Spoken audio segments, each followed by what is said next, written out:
To solve this question, let's go ahead and take a look at what information we're actually given.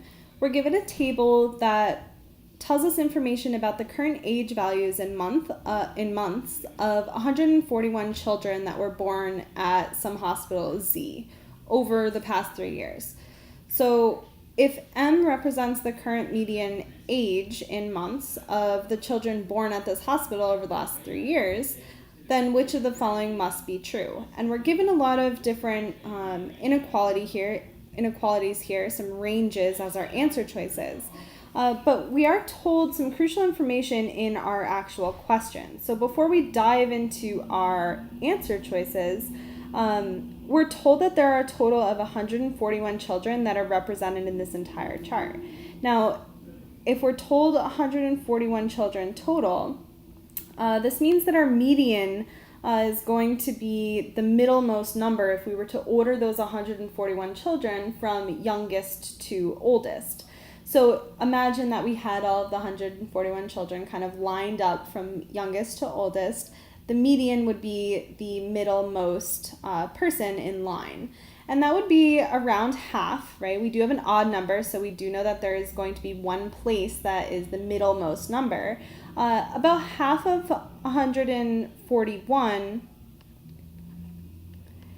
is equal to 70.5, which means that we have our 71st person, which is going to be our median. Then we have 70 children that are older than that 71st child, and then 70 people that are younger than our 71st child.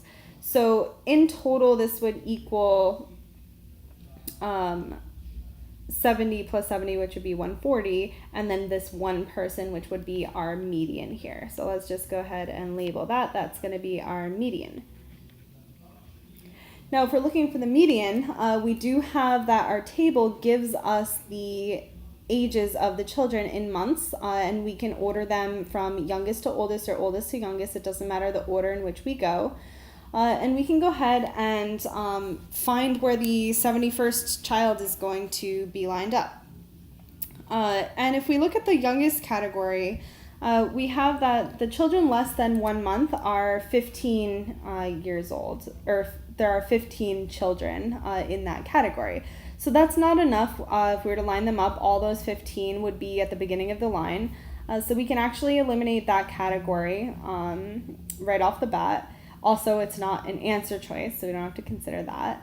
But moving on, if we consider all of the children through 6 months old, right, standing in line, everyone up through 6 months old, including 6 months, so let's jot that over here, 6 months or less,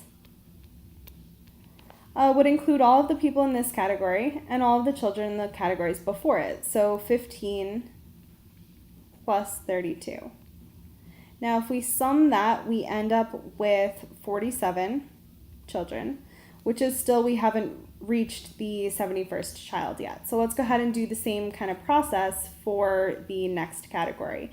7 through 12, so if we're looking at people 12 years old or less, we're going to take our categories before it, which sum to 47, because we already figured that out, plus the next grouping would be 25. And we actually have that this is going to give us 72. So if we were to line all of these people up until age 6 months old, we have 47 people, and then we add the next group of people up through 12 months old, and we end up reaching 72 people. Now, the 71st person is going to fall in that category. So this means that our median is going to be in the category from 7 to 12 months. We don't know exactly what the median is because we don't know how many children are what age in that specific category. We just kind of know the range for their ages. So our 71st person, or the median, is going to be within this category of 7 to 12 months, which is actually answer choice C. So that would be our final answer, is answer choice C, 7 to 12 months old, and our median is going to lie somewhere in there.